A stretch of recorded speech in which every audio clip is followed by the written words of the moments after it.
plus à cette dernière leçon, au dernier cours de la deuxième session, la croissance spirituelle, les fruits du Saint-Esprit. Aujourd'hui, nous voyons les fruits qui concernent la maîtrise de soi. Oh, que je suis très heureux, je suis très content pour toi, qui a eu la grâce de suivre cet enseignement depuis le début. Et voici aujourd'hui, tu es en train de clôturer, dans le fond, le 9e cours de cette série, une longue série qui concerne les fruits du Saint-Esprit. Croître dans la foi, mais à travers les fruits du Saint-Esprit. C'est une très belle expérience que tu es en train de faire, que tu viens de faire. Toi qui, par la grâce de Dieu, tu es passé par l'amour, par la joie, par la paix, la patience, la bienveillance, la bonté, la fidélité, la douceur et aujourd'hui la maîtrise de soi.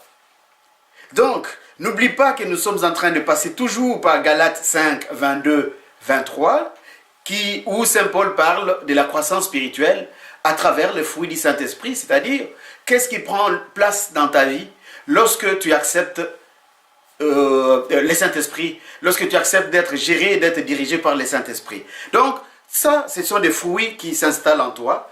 Et aujourd'hui, nous allons voir qu'est-ce que c'est la maîtrise de soi. Alors, par sa définition, la maîtrise de soi est le contrôle de soi-même, de ses émotions et de ses pulsions. Émotions et pulsions. Ce sont deux choses qui se trouvent dans la réalité de l'homme.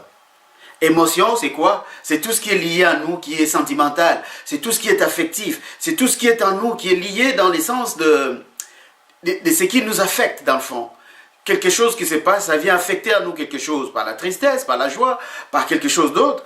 Mais c'est ancré dans l'ensemble de tout qui s'appelle les émotions. Mais aussi les pulsions. Les pulsions, c'est ce qui sort de nous. C'est notre façon de réagir vis-à-vis de certaines circonstances, certaines situations. C'est ce qui nous pousse à réagir, à faire quelque chose, ou à dire quelque chose, ou à penser à quelque chose. Les impulsions peuvent être psychologiques, peuvent être morales, peuvent être physiques. Les impulsions peuvent être même verbales. Donc voilà, donc tout ça, dans la maîtrise de soi, c'est qu'on vient on va aller voir. C'est comment que je maîtrise tout ça. Comment je vais être capable de maîtriser mes émotions? Comment est-ce que je vais être capable de maîtriser mes pulsions? Parce que les pulsions, il y en a de toutes sortes qui nous viennent. Alors, comment est-ce que je vais être capable, moi, qui veux devenir disciple charismatique, actif ou active, comment je vais me prendre pour que je puisse me maîtriser mon moi intérieur, maîtriser ma vie? Dans les contextes, la maîtrise de soi est l'assurance d'une personne, les traits de caractère qui lui permet de contrôler ses émotions et ne pas réagir par instinct ou dans la précipitation et sans réflexion préalable. C'est cela que ça veut dire dans le contexte, je te le mets sur écrit. Donc, je répète, la maîtrise de soi est l'assurance d'une personne, les traits de caractère qui lui permet de contrôler ses émotions et ne pas réagir par instinct ou dans la précipitation et sans réflexion préalable. Voilà. Alors, les exemples, pour que tu comprennes de quoi nous voulons parler, sont nombreuses, comme face au rejet, au déni, à la maltraitance des autres. La maîtrise de soi permet de trouver des voies de sortie provisoires.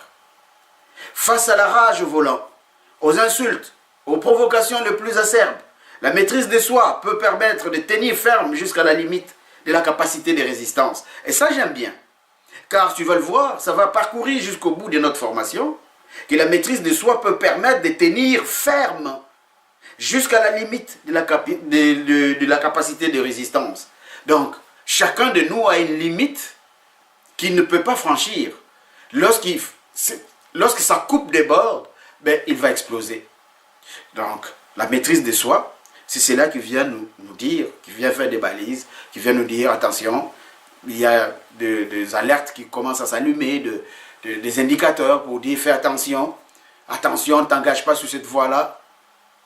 Et la maîtrise de soi, c'est ces sentiments qui viennent t'aider à te retenir. C'est comme un frein. Ça vient t'aider à te ressaisir. Voilà. Alors, c'est garder son calme en toutes circonstances, continuer à être positif face aux situations d'affront des provocations, de l'insécurité. Donc la maîtrise de soi va venir nous aider. Quand que tu seras dans une situation, toi-même tu juges que tu es comme insécure, tu es dans une situation de danger, ben, en ce moment-là, notre esprit, notre intérieur va les solliciter. C'est package qu'on appelle la maîtrise de soi. Maintenant, à quel niveau, quelle est ta capacité pour pouvoir te maîtriser devant des situations comme ça? C'est cela que nous allons aller voir. Et si jamais vers le bout, nous voyons que ta capacité est à refaire ou à pouvoir remonter, voilà, ça serait une bonne situation pour pouvoir aller les demander. N'oublie pas, la maîtrise de soi, c'est un fruit du Saint-Esprit. Mais nous allons parcourir pour voir en fait comment elle se présente la maîtrise de soi dans notre vie.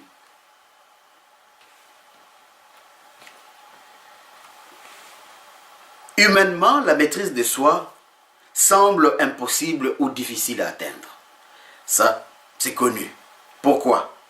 Dans 1 Jean 5, verset 19, que je vous ai toujours cité depuis le début de la formation, la parole est claire. Nous savons que nous appartenons à Dieu, mais le monde entier est sous le pouvoir du diable. Le diable, c'est-à-dire le menteur. C'est lui qui tient la barre, c'est lui qui dirige, c'est lui qui pousse des gens à commettre des actes parfois qui sont réprimables. Donc, la maîtrise de soi, elle va venir nous aider dans ce monde qui est sous le pouvoir du diable. La maîtrise de soi, sa place, ça serait de se tenir ferme, de résister contre toutes sortes et toutes formes qui prendront les assauts du menteur, du mauvais, qui a la capacité ou qui a le pouvoir, les mauvais, les menteurs, les diables, a la capacité, le pouvoir d'utiliser les éléments du monde pour faire tomber ta foi. Il peut utiliser la nature, un vent violent qui va venir détruire ta maison. Alors, qu'est-ce que ça vient chercher? Ça va toucher l'essence de ta maîtrise de soi. Et si tu ne peux pas te maîtriser, qu'est-ce qui va arriver? Tu éclates. Tu vas commettre des actes, tu vas avancer vers des décisions qui ne sont pas correctes et qui peut-être même peuvent encore beaucoup plus t'empêtrer dans des situations difficiles. Donc, le ruse, au fait, de l'ennemi, c'est qu'il va utiliser les éléments environnants, ambiants, des choses qui existent. Il peut utiliser un membre de famille, il peut utiliser un proche, il peut utiliser un collègue de travail, il peut utiliser un passant, un étranger, une personne que tu ne connais pas. Il peut utiliser même n'importe quoi, n'importe quelle circonstance qui lui semble bon pour te toucher, pour aller toucher les fibres de ta résistance, donc de ta maîtrise de soi, juste pour un besoin de te faire tomber. Donc, le chrétien doit être prudent pour ne pas tomber dans les ruses du diable, du menteur, de l'ennemi, de celui qui veut briser sa foi, de celui qui veut le retourner dans les trous où tu étais avant. C'est cela, en fait, la démarche de l'ennemi. Et ici, cette leçon, l'instruction qui concerne la maîtrise de soi, va venir nous aider pour pouvoir résister, aller jusqu'au bout, même dans ce monde encore qui est gouverné par l'ennemi. Voilà, là je te mets un dessin que tu vas voir. Ce que nous voyons ici, ce que ça vient dire, c'est que oui, les loups que nous voyons avec un corbeau ou je ne sais pas quel oiseau, oui c'est vrai, c'est son droit de manger. Il a faim, il faut qu'il mange. Mais il n'a pas le droit de manger à n'importe quel prix. Regardez dans quelle situation il se trouve. Oui, c'est vrai, tu peux l'attraper, l'oiseau. Mais après, qu'est-ce que tu deviens? L'oiseau, tu le vois, c'est une ruse qu'il est en train de faire, l'oiseau. Il est en train de le pousser pour qu'il puisse tomber en bas. Parce qu'il peut même l'attraper. Il peut attraper cet oiseau. Après, qu'est-ce qu'il va faire? Il va tomber. Et s'il tombe, il va en bas, qu'est-ce qu'il va faire? Il va s'écraser. Donc, il n'aura plus à manger à sa faim comme il voulait. C'est quand on peut ici des situations comme ça de la vie qui nous arrive, où la maîtrise de soi est importante pour résister à ça. Tu regardes, tu vois qu'il y a un ravin et un vide en bas. Même si ton besoin était là, et qu'il te tente d'aller te jeter dans le vide, tu te retiendras. Tu vas t'arrêter un peu plus haut là, parce que tu vas les voir les dangers. C'est cela la maîtrise de soi qui vient faire dans notre vie. Dans l'entendement de la foi chrétienne, la maîtrise de soi concerne l'homme en entier, c'est-à-dire son corps, son âme et son esprit. Nous avons appris cela, tu te rappelles, que l'homme est en 3 dimensions, le corps, l'âme et l'esprit. Et la maîtrise de soi va passer par ces 3 dimensions. La maîtrise de soi, il faut qu'il soit par ton corps, il faut qu'il soit par ton âme, il faut qu'il soit aussi par ton esprit. C'est ce que Paul dit d'ailleurs, qu'il nous faut être irréprochables au dernier jour, afin que notre corps, notre âme, notre esprit, tous ensemble, toutes ces 3 dimensions de notre vie, soient irréprochables lorsque le Seigneur reviendra nous retrouver. Donc, souvent, l'homme peut maîtriser les corps, les cœurs, c'est-à-dire l'âme, mais échappe l'esprit. Or, le devoir, c'est de maîtriser les 3 dimensions de notre vie, parce qu'il s'agit de nous. Ces 3 dimensions, c'est ce qui forme nous. C'est ce qui me forme, moi, toi. 2 exemples opposés. Lorsque l'esprit est en proie à des mauvaises pensées, il influence les sentiments de l'âme et produit des désirs pernicieux qui vont à leur tour entraîner les corps à pécher, c'est-à-dire à se détruire. C'est malin, hein? Lorsque l'esprit est animé de bonnes pensées, par contre, il influence les sentiments de l'âme et produit des désirs purs qui vont à leur tour entraîner les corps à poser des actes de charité, de patience, de compassion, de maîtrise de soi. C'est ce qui fait la différence. Et je vais reprendre ces 2 exemples opposés pour que nous puissions comprendre ce que c'est la maîtrise, ce qu'elle vient faire dans notre vie. Nous disons ceci, d'un côté, lorsque l'esprit, notre esprit, est en proie à des mauvaises pensées, il influence les sentiments de l'âme. L'homme est en 3 dimensions, corps, âme, esprit. Lorsque notre esprit est en proie, tourmenté par de mauvaises pensées, qu'est-ce qui arrive? Il va influencer les sentiments de l'âme. Les pensées vont influencer mes sentiments de l'âme et produire des désirs pernicieux qui vont à leur tour entraîner mon corps à pécher, c'est-à-dire à se détruire. Je vais donner un exemple. Je vais éclaircir par quelque chose d'illustration. Tu es sur Internet.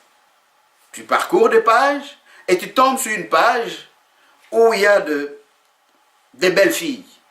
Tu trouves une très belle fille. Ou tu trouves un bel homme. Alors, au début, c'était une page, tu regardais, tu recherchais des choses. Tu faisais des recherches, je ne sais pas. Mais tu tombes sur une photo comme ça, qui est sensuelle, qui est érotique. Alors, à partir du moment où tu tombes sur cette page-là, tu as la possibilité de passer pour dire, ce n'est pas ce que je recherche. Ou tu as une autre possibilité, c'est de rester pour dire, oh là là, oh qu'il est beau, oh qu'elle est belle. En ce moment, les pensées commencent à se former dans ta tête. Quand tu dis il est beau, il est belle, qu'elle est belle, ok, mais qu'est-ce que ça vient dire en toi? Les pensées commencent à se former. Et si c'est des pensées mauvaises qui vont prendre la domination, qu'est-ce qui va se faire? Tu commences à envier, à désirer cette personne. Je parle sexuellement, sensuellement. Tu commences à les désirer. Et quand tu commences à les désirer, c'est maintenant ton cœur qui entre en jeu. Ça a commencé par la pensée. Ça rentre dans ton cœur où tu commences maintenant à désirer, à envier, à vouloir avoir, à posséder ce que tu veux, ce que tu vois dans tes yeux. Et qui, par hasard, au bas de la page que tu es en train de voir sur Internet, il y a un numéro de téléphone justement pour contacter cette personne. Et où il y a même un appel, on te dit, écoute, si tu le veux, c'est tout de suite. Qu'est-ce que tu fais? Alors, en ce moment-là, si le désir, l'envie, a pris du dessus, ben, ce que tu feras n'est pas compliqué. Tu verras que ta main va aller chercher les téléphones et l'autre main va composer les numéros et tu mettras à ton oreille et tu diras allô et cette personne dira allô et vous vous entendrez et tu vas te surprendre que tu es avec elle, tu es avec lui en train de faire la chose. Bref, par exemple, en train de forniquer. Vous voyez d'où ça vient? Mais ça vient que tes yeux, tes sens ont vu. Quand tu as vu, les pensées se sont formées en toi. Et comme ce sont des pensées mauvaises qui ont dominé, qu'est-ce qui va arriver? Ben, le cœur commence à battre plus vite. Rappelle-toi dans l'enseignement qui concerne la douceur, où nous avons vu comment est-ce que la douceur peut aider à résister, mais comme tu ne l'as pas, et comme cette douceur qui est séductrice, ça c'est l'enseignement passé, la douceur lorsqu'elle est séductrice, elle vient t'emporter.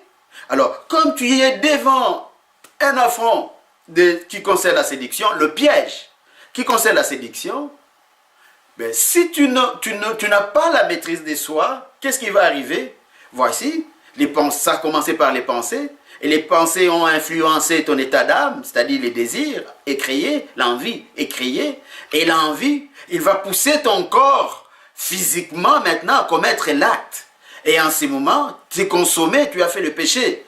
Et si cette personne était malade, supposons qu'il a une maladie sexuellement transmissible, voilà, tu te trouves là-dedans.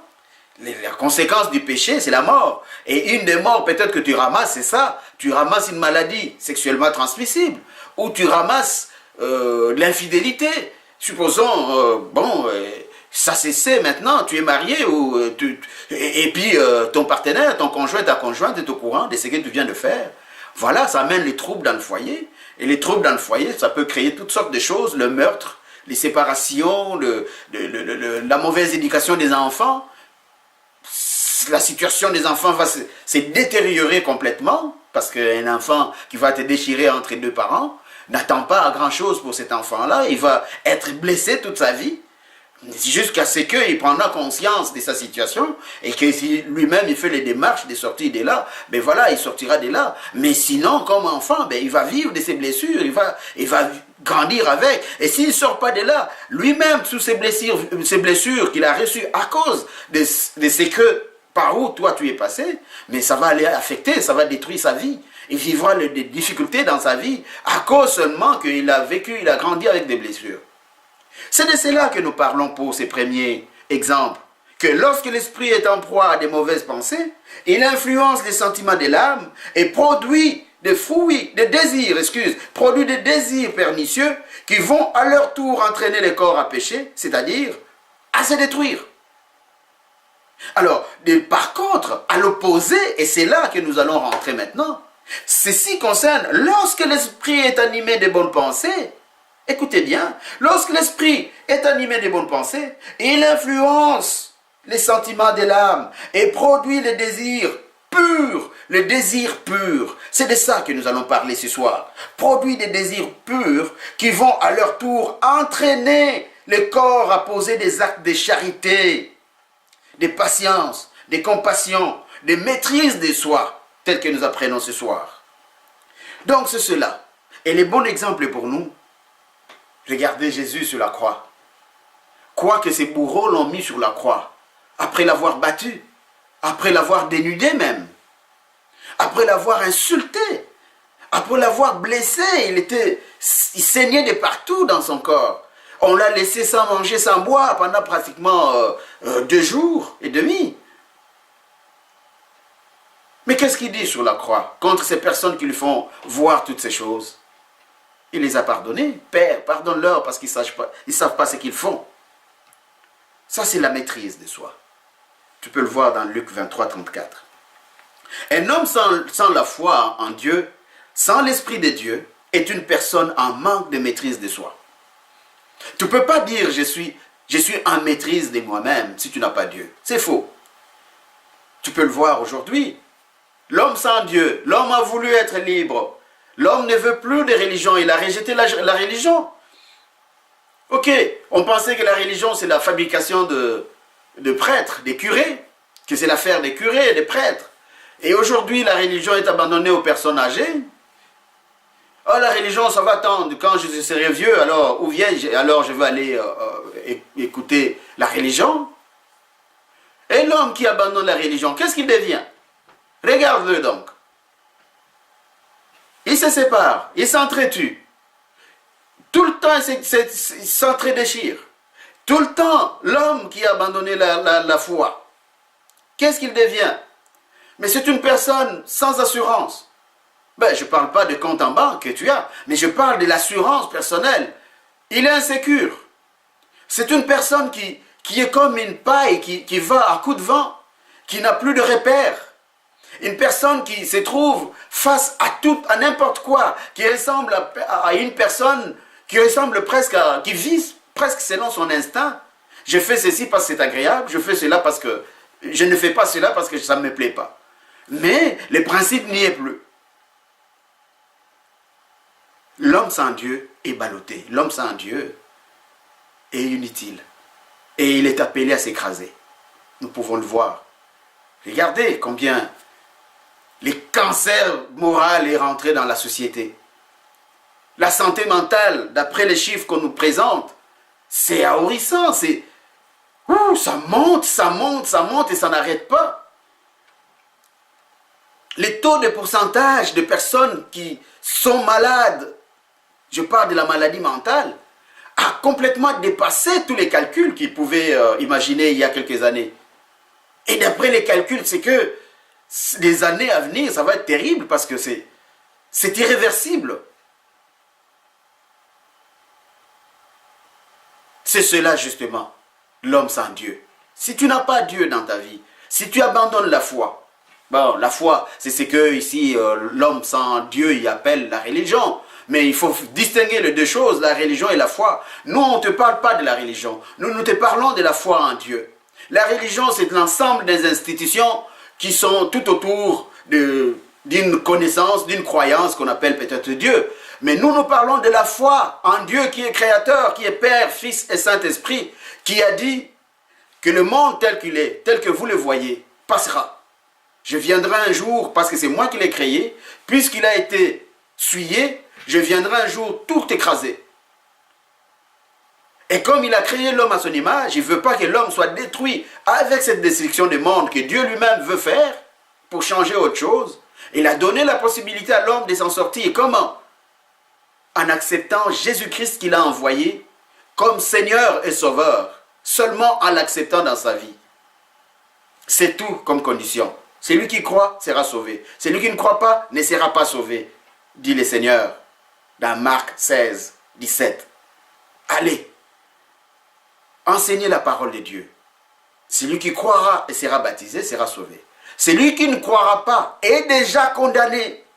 Donc, ici, ce que nous sommes en train de voir, c'est qu'un homme sans la foi en Dieu, sans l'Esprit de Dieu, est une personne en manque de maîtrise de soi. Tu ne peux pas. Pourquoi? Mais parce que la maîtrise de soi, la vraie maîtrise de soi, qu'un homme, une personne humaine a besoin, c'est un fruit du Saint-Esprit. C'est celle qui vient du Saint-Esprit. Et donc, si tu n'as pas la foi en Dieu, donc tu n'as pas le Saint-Esprit.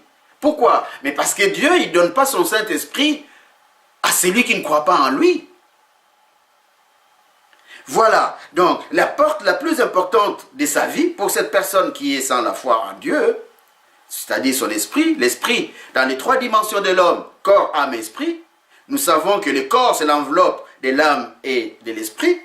Et l'âme, c'est le moteur, c'est le siège de la vie de l'homme, parce que c'est le siège de son comportement, le siège de ses décisions, de ses choix, choisir entre Dieu ou Satan. Et l'esprit, c'est la porte qui l'ouvre vers Dieu ou vers Satan. Car il n'y a pas trois forces, il y a deux forces. Il y a Dieu et Satan, le diable, les menteurs. Donc il y a le bien et le mal. Au milieu, il n'y a rien. Donc, ou tu es avec Dieu, ou tu es avec Satan. Ou tu es dans le bien, ou tu es dans le mal. Tu ne peux pas être entre les deux à la fois.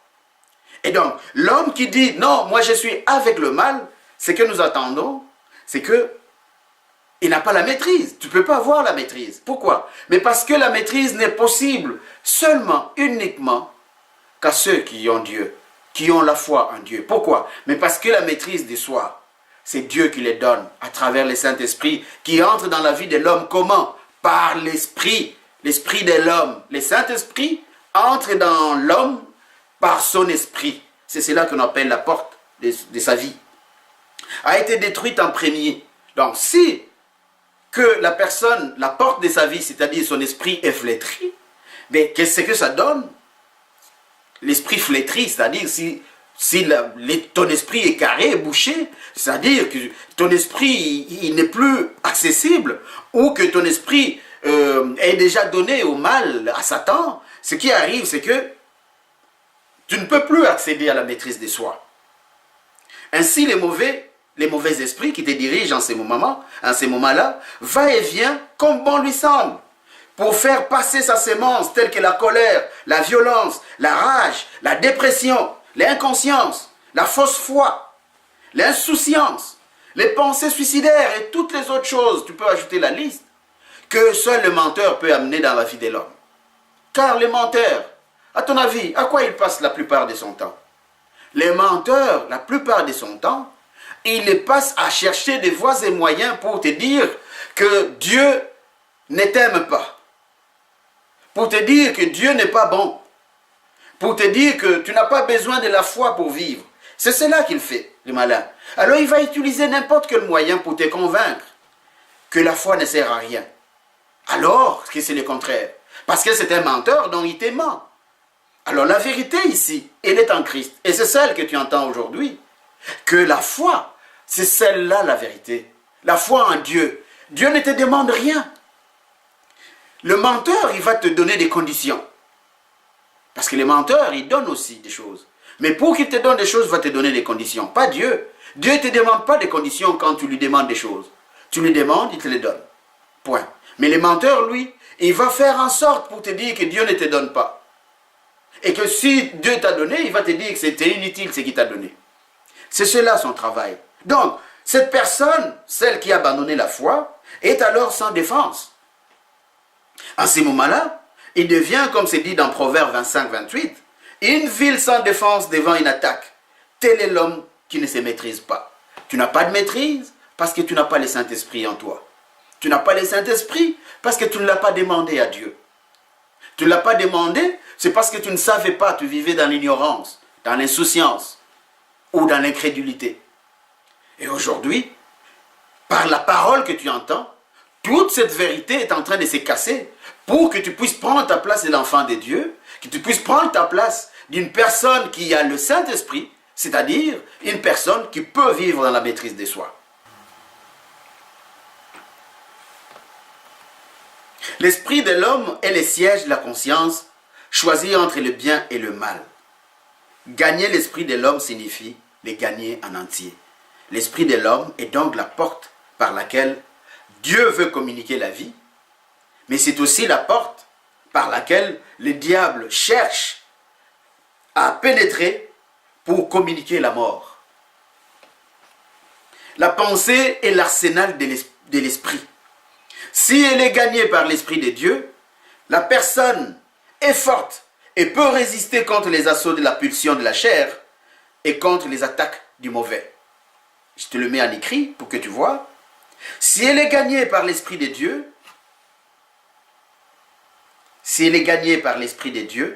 la personne est forte et peut résister contre les assauts de la pulsion de la chair, contre les attaques du mauvais.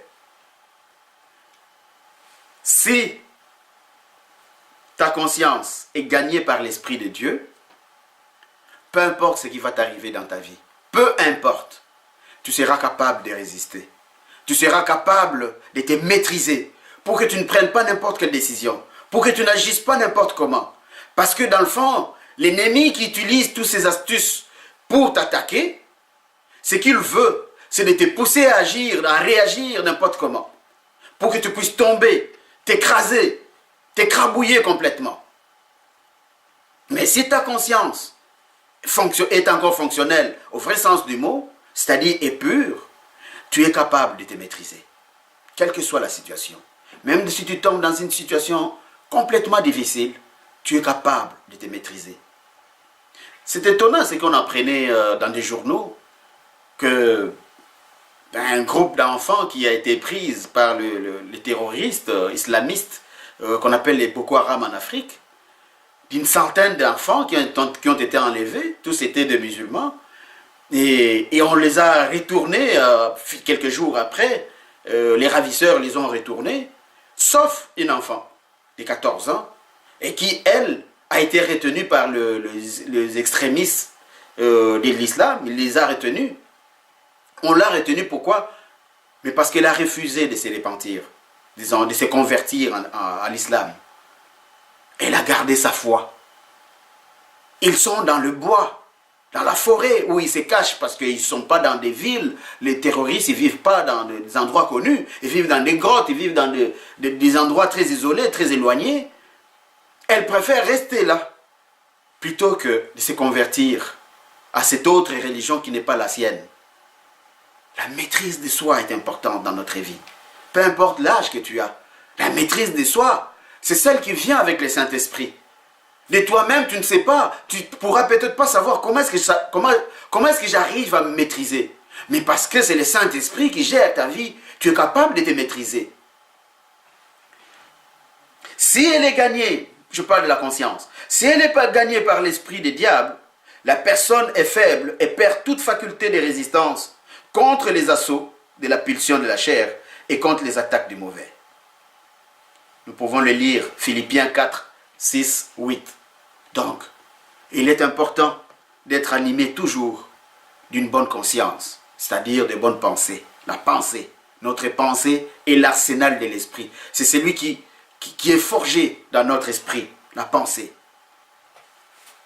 La maîtrise de soi est un fruit du Saint-Esprit, Galates 5, 23. Elle nous aide à maîtriser notre âme, nos sentiments, nos émotions et nos désirs, tout ce qui touche notre personnalité. Et il y a diversité de personnalités, même parmi les chrétiens.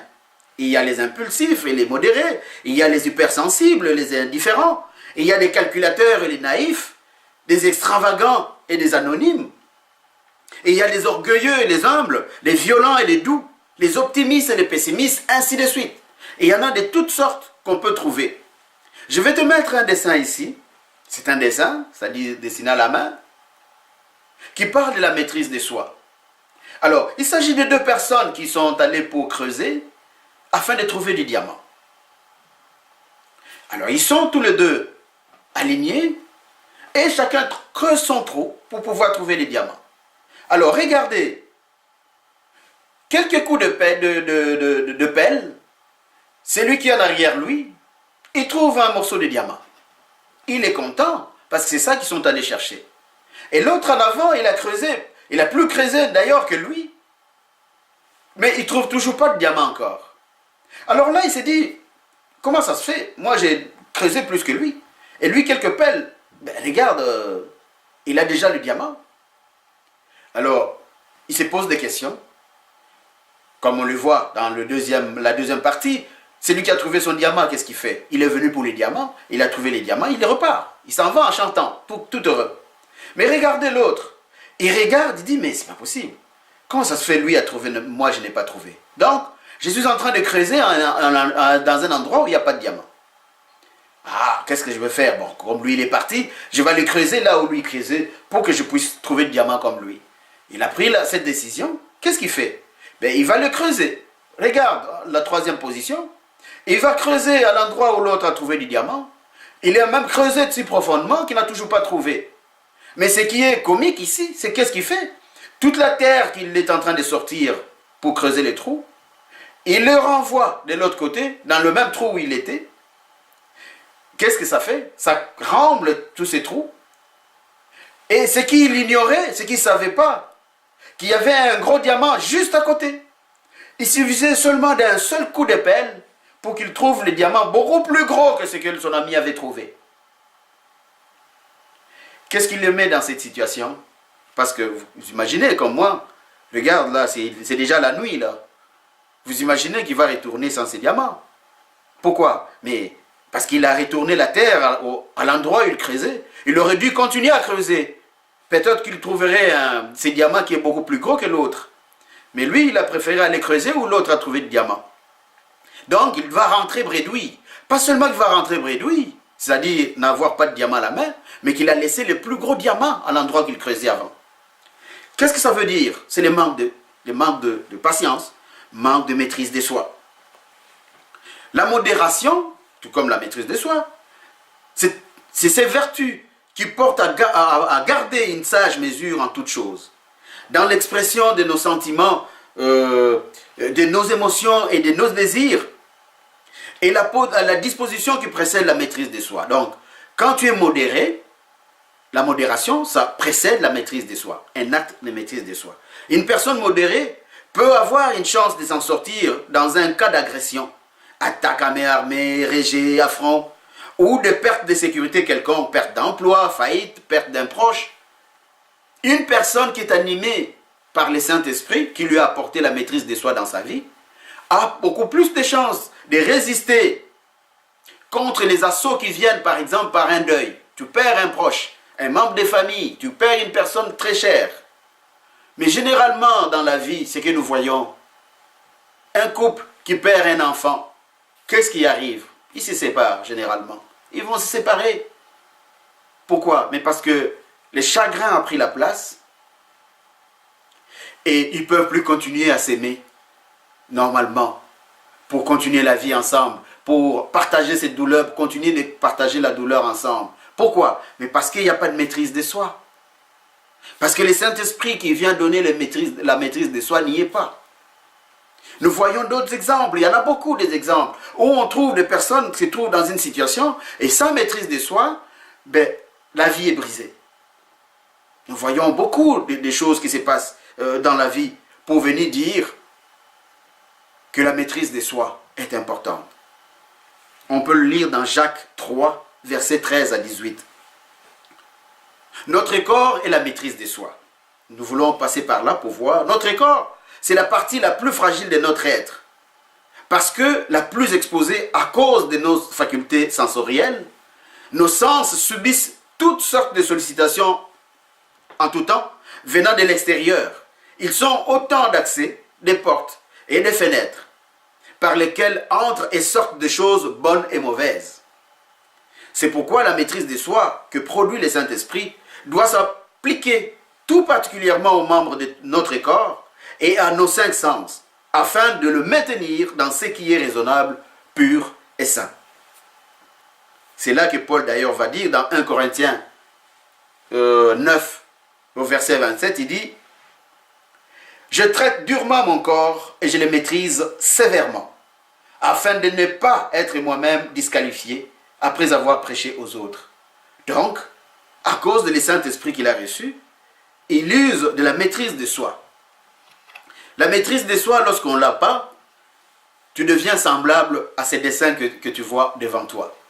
Donc, tu deviens comme cette personne courbée, et donc c'est ton envie, c'est ton désir, c'est cet esprit qui te pousse, qui te conduit. Mauvais esprit qui te pousse à aller boire tous les jours. Tu vas aller boire, tu vas t'enivrer et à faire des choses qui sont immorales. Le manque de maîtrise, c'est ce que ça fait. Tu deviens esclave d'une pensée, tu deviens esclave d'un comportement, esclave d'un débordement, d'un dérèglement. Tu deviens esclave d'une dépendance quelconque. Le manque de maîtrise de soi. La vue.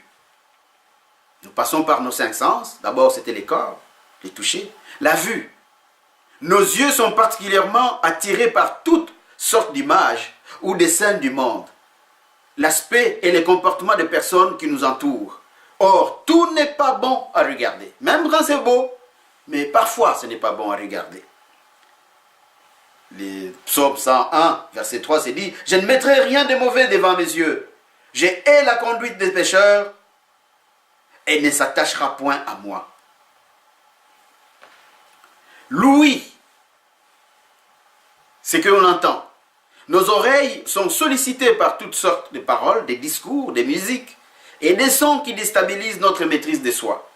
Alors nous devons faire attention. Exemple, il y a des musiques d'inspiration diverses. Des musiques divines, des musiques mondaines, diaboliques même. Certaines musiques apaisent, entraînent à la louange et à l'adoration. C'est celle-là que nous devons écouter, nous, enfants de Dieu. Car ça t'apporte, ça nourrit ta maîtrise de soi, ta décision. Prenons garde aux ragots, aux rumeurs, aux critiques, aux paroles méchantes, aux jugements injustes, aux histoires malsaines, colportages, mensonges, mauvais témoignages. Faisons attention à tout cela. Parlez sur le dos de quelqu'un. Ne va pas prêter ton oreille à écouter tout cela. Pourquoi? Mais parce que tu seras la première personne à être détruite par ce que tu écoutes. Pourquoi? Mais parce que c'est malsain. Parce que c'est impur. Et quand tu écoutes des choses qui sont impures, tu es rendu impur. Et quand tu es rendu impur, et voilà, ça y est, tu es prête, tu es une proie pour que l'ennemi puisse te broyer, puisse te manger, tout cru. Voilà. Nous pouvons le lire dans Proverbe 18, verset 8. Les paroles des rapporteurs sont comme des friandises. Elles descendent jusqu'au fond des entrailles.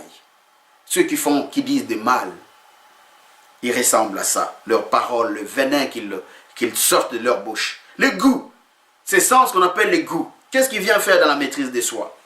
Les manger, les boire, bien entendu, pas le fumer. Le fumer n'existait pas dans les besoins naturels, dans les besoins de base. La saveur des aliments, les bons vins, tout ça, c'est des plaisirs légitimes que Dieu nous a donnés. N'oublie pas, notre Seigneur qui est notre Dieu, le Fils de Dieu, a bu du vin. C'est pas pour autant qu'il s'est enivré pour aller faire du mal. Il n'a jamais fait aucun mal. Personne n'a le reconnu coupable de n'importe quel mal. Aucun mal en lui. Pourquoi? Mais parce qu'il est Dieu. Il ne peut pas être à l'encontre de sa nature. C'est pas possible. Le vin, c'est un plaisir légitime. Dans le vin, quand nous voyons le vin, on voit l'alcool qui est là, qui peut changer le comportement d'une personne. Mais lorsque c'est modéré, lorsque c'est pris avec une maîtrise de soi, c'est légitime et ça t'apporte une gaieté. Tu es bien, ça t'apporte du bon moment. Mais lorsque tu le bois, tu bois du vin jusqu'à outrance, ben, tu vas t'enivrer. Et si tu t'enivres, tu perds la maîtrise de soi. Tu te mets à dire n'importe quoi, à faire n'importe quoi, jusque même à bousculer les vies des autres. Luc 21, 34. Prenez garde, ne laissez pas votre esprit s'alourdir dans le fait et l'ivrognerie, ainsi que dans les soucis de cette vie. Sinon, le jour du jugement vous surprendra tout à coup. Le Seigneur Jésus qui parle. Les toucher, c'est que tu touches. Qu'est-ce que ça peut aller influencer dans ta vie du point de vue maîtrise de soi? C'est l'essence qui nous permet d'apprécier, de sentir du plaisir au contact. Nous devons donc être particulièrement vigilants en ce qui concerne les plaisirs qui touchent la sexualité. C'est un plaisir naturel et légitime que Dieu nous a donné pour la procréation et pour notre bien-être aussi. Le plaisir des rapports sexuels, Dieu nous l'a donné, mais seulement pour ceux et celles qui en sont autorisés. Je ne vais pas commencer à vous citer ici qui en est autorisé et qui ne l'est pas. Nous savons que la seule possibilité pour avoir des rapports sexuels légitimes, c'est d'être en mariage. C'est-à-dire, c'est d'être en situation de conjoint avec une personne, avec un partenaire choisi, désiré, avec qui on a choisi de vivre. Donc, c'est cela qui est important. C'est un plaisir naturel et légitime que Dieu nous a donné pour la procréation et pour notre bien-être. Mais, je disais, elle dérive souvent dans toutes sortes d'excès, dans la recherche d'un grand plaisir, avec des artifices et des comportements condamnables et immoraux. C'est ce que nous voyons d'ailleurs avec l'avènement de la pornographie. On nous fabrique toutes sortes de choses et on pense que c'est comme ça que ça doit se faire. Alors qu'en réalité, ce n'est pas comme ça. Parce que même ces personnages qui jouent ces choses-là, ce sont des rôles qu'ils jouent. Dans leur vraie vie, ce n'est pas ce qu'ils sont, ce n'est pas ce qu'ils font. Et voilà, donc, et nous, ceux qui se laissent aller dans ça, c'est que vous êtes comme pris à la gorge. Vous êtes comme dans cette dépendance de pouvoir faire comme les autres à tout prix. Et comme tu n'es pas capable de faire comme les autres, qu'est-ce qui arrive? Tu tombes malade, tu commences à dépresser, tu commences à avoir la dépression, tu commences à être en colère contre tout le monde, même contre la nature, et que tu n'es pas capable de faire comme ce que tu as vu dans un film de pornographie par exemple. Voilà, ça te déstabilise et parfois ça déstabilise la personne avec qui tu vis. Et qu'est-ce qui arrive? Toutes sortes de choses peuvent prendre place. Il y en a qui sont hantés par les pensées suicidaires, ceux qui sont hantés par des pensées, par exemple, de la chirurgie, pour se faire augmenter ceci ou s'ajouter des désirs.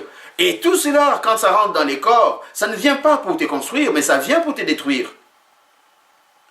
Tu en sais beaucoup plus que moi. Et d'ailleurs, on sait que les plaisirs sexuels exagérés et incontrôlés fragilisent fatalement la maîtrise de soi. Nous en parlons parce que c'est ce qui fait la société actuellement. L'odorat, c'est qu'on sent avec ses narines. Une personne peut perdre la maîtrise de soi par son odorat. Exemple, un parfum. Lorsque un collègue de travail, celui qui travaille des journées entières avec toi à côté, s'il n'aime pas tel parfum et que toi tu l'utilises, tu peux déstabiliser ses journées de travail. Il peut arriver qu'il n'est plus capable de travailler convenablement. Pourquoi? Mais parce que ce qu'elle sent, les parfums qu'elle sent, elle n'est pas capable. D'ailleurs, c'est ce qu'on appelle la gestion des odeurs. Et si toi, tu n'as pas la maîtrise de soi, devant une personne qui a mis des parfums que tu n'aimes pas, si tu n'as pas la maîtrise, qu'est-ce qui va arriver?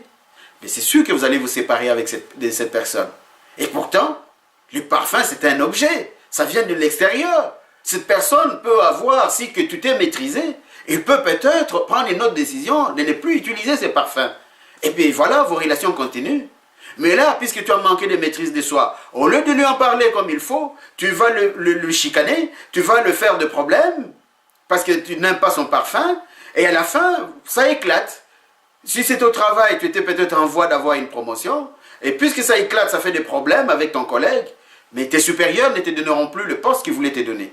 Ou toi-même, tu n'aimerais plus continuer à travailler au même endroit. Mais par contre, si tu avais la maîtrise, si que tu étais allé tout doucement pour pouvoir expliquer à l'autre que tu n'aimes pas ses parfums, mais tu continuerais à vivre ensemble avec lui. Et tu irais droit à atteindre le but que tu t'étais fixé dans la vie. Voilà, ce sont des exemples comme ça qui font que même dans l'odorat, ça peut venir bouleverser ta vie et aussi foutre toute ta vie en l'air à cause seulement du parfum. La fumée du tabac, par exemple. Pourquoi aujourd'hui on est catégorisé, même lorsque vous allez chercher des assurances, on te demande, est-ce que tu fumes ou tu ne fumes pas? Mais parce que il est prouvé scientifiquement que fumer c'est mauvais. Fumer détruit. Et il n'y a aucun bien qu'on retire de la fumée, sinon que du mal. Fumer c'est mauvais. Le médecin, tout le monde le dit, c'est prouvé scientifiquement que fumer détruit la vie. Mais comment ça se fait que toi tu fumes quand même? Malgré, tu sais que fumer, même sur le package de cigarettes, on met le gouvernement a obligé de mettre des photos où des poumons sont maganés, de mettre des listes de maladies qui peuvent provenir de la fumée. Mais tu sais ça, tu le vois, tu le lis, mais tu t'en fous. C'est l'insouciance qui prend place et tu continues à fumer. Pourquoi? Mais parce que tu es pris dans la dépendance de fumer. Pourquoi tu es pris dans la dépendance? C'est parce que tu as manqué de maîtrise de soi. Est-ce qu'il y a possibilité que tu puisses t'en sortir? Ben oui, bien sûr. C'est pour ça qu'il y a cette leçon. C'est pour ça que tu suis cette leçon. Donc, par l'odorat, parce que par les odeurs qu'on peut émettre de nos narines, ça peut construire une vie, ça peut détruire une vie aussi. Voilà. Donc, par la langue, les goûter, c'est que nous goûtons. Il est d'ailleurs dit, la langue est le petit membre. Elle se vante de grandes choses. Voici comme un petit feu peut embraser une grande forêt. La langue, c'est l'un des organes les plus petits de notre vie, de notre corps. Mais la langue peut détruire toute une génération. La langue que tu vois, que tu utilises pour parler, la langue que j'utilise pour que toi tu m'entendes. Ça peut détruire des générations et des générations.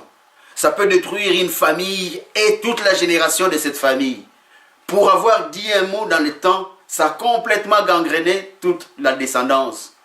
Et ceux qui ne prendront pas conscience de cela pour s'en sortir, ils continueront tous à y passer. La langue.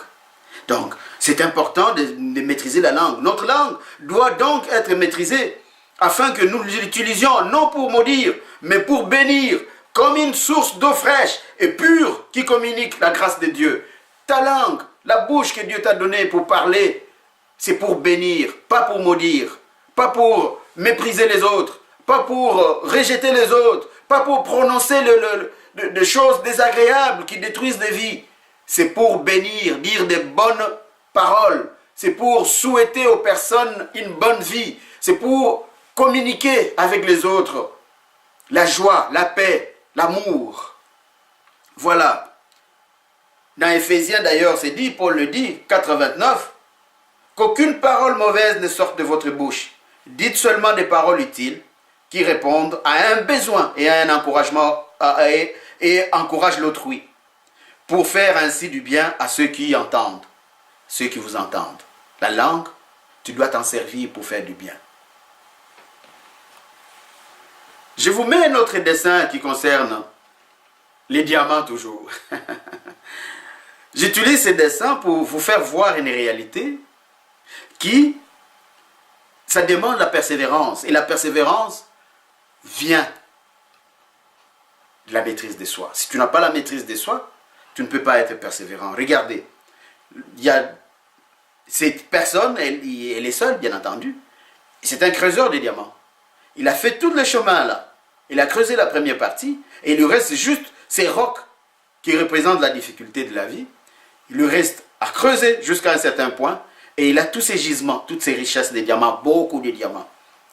Mais qu'est-ce qu'il fait? Il a creusé, il arrive juste à côté où il veut. Un seul coup de pioche et il trouve tous les gisements. Il abandonne. Il les retourne. Pourquoi? Il n'a pas eu la maîtrise. Il n'a pas eu la persévérance de continuer à travailler, de continuer à piocher, de continuer à taper quand même. Parce que si tu t'arrêtes, tu as un but dans la vie. Et si tu t'arrêtes, tu n'as pas atteint ton but. Qu'est-ce qui t'arrive? C'est le désespoir. Et le désespoir amène la désolation. Et la désolation va te pousser à aller boire pour oublier les soucis. À aller se droguer pour oublier des soucis. Et dès que ces choses-là rentrent dans la vie, dans ta vie, tu es foutu. Il faut vraiment qu'on vienne te chercher, qu'on te sorte de là.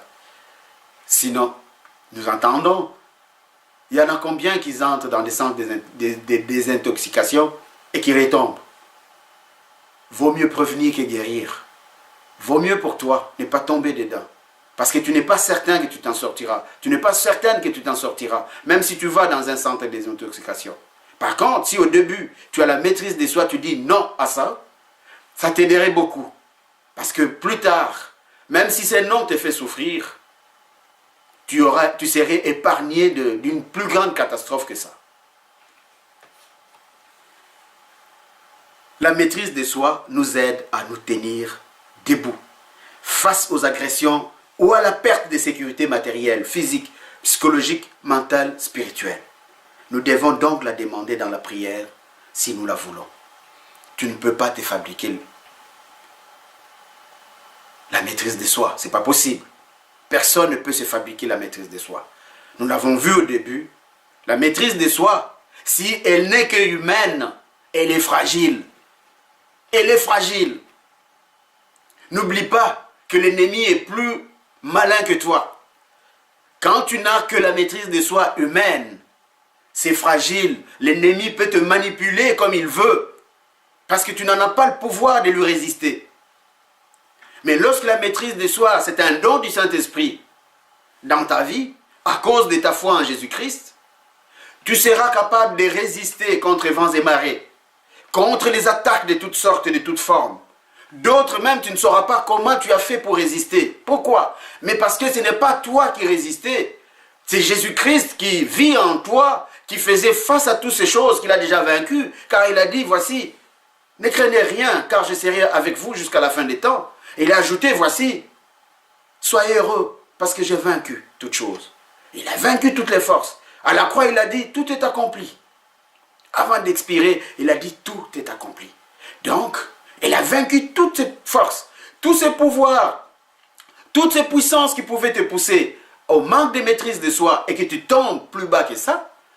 Puisque Dieu est présent dans ta vie, puisque Jésus-Christ est vivant dans ta vie, puisque le Saint-Esprit, c'est lui qui te conduit, mais entre autres des choses qui t'ont amené dans la vie, il y a la maîtrise de soi. Et donc ta maîtrise de soi sera solide. Donc, tu ne peux pas te fabriquer la maîtrise de soi. Par contre, tu peux la demander. Si tu ne l'as pas, demande dans la prière. Tu peux. Tu tends tes mains à Dieu et tu dis, Seigneur, par les moyens de ton esprit, donne-moi la maîtrise de soi. Et comme cela, le Seigneur te conduira. Le Saint-Esprit t'éclairera et il te donnera les paroles qu'il te faut. Il te donnera les solutions, il te donnera tout ce qu'il te faut, toutes les ressources que tu as besoin pour que tu puisses résister, même au-delà de tes capacités, afin que tu sois vainqueur comme Jésus-Christ est vainqueur. En cette dernière leçon de ta formation, je vais te dire simplement, félicitations. Je bénis le Saint-Esprit qui t'a donné la possibilité de suivre cette formation jusqu'au bout. La deuxième session qui concerne le fruit du Saint-Esprit, c'est celle qui donne la possibilité à croître, à grandir dans la foi. Donc, si dans les 9 cours que tu as eu dans la deuxième session, si il y a un des cours, une situation, tu penses que tu n'es pas très fort ou tu n'es pas bien là-dedans, va relire le cours et approprie-toi les notes qui sont là données, ça va beaucoup t'aider. Les chemins que nous faisons vers l'effusion du Saint-Esprit, qui lui viendra dans ta vie pour te fortifier, le but, c'est pour que tu sois un chrétien, une chrétienne accomplie. Tu es en train d'être formé comme chrétien, chrétienne, disciple charismatique actif et active ou active. Donc, les fruits du Saint-Esprit, ce sont des fruits qui doivent mûrir de ton arbre. Oh, que je suis content, mon cher frère, ma chère sœur, vous qui m'écoutez, vous qui avez suivi cette formation jusqu'au bout. En ces moments, au nom de notre Seigneur Jésus-Christ, je vous déclare, grandis dans la foi.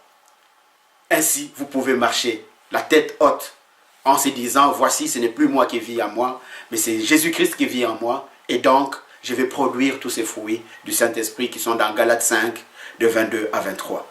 Sois béni mon frère et sois béni ma sœur pour cette joie qui remplit certainement ton cœur aujourd'hui. Et je te souhaite un rendez-vous pour la 3e session qui concerne les baptêmes du Saint-Esprit ou l'effusion du Saint-Esprit, qui concerne en fait pour te préparer à aller faire l'expérience du Saint-Esprit. Je te donne rendez-vous à la 3e session. Que le Seigneur te bénisse. Amen.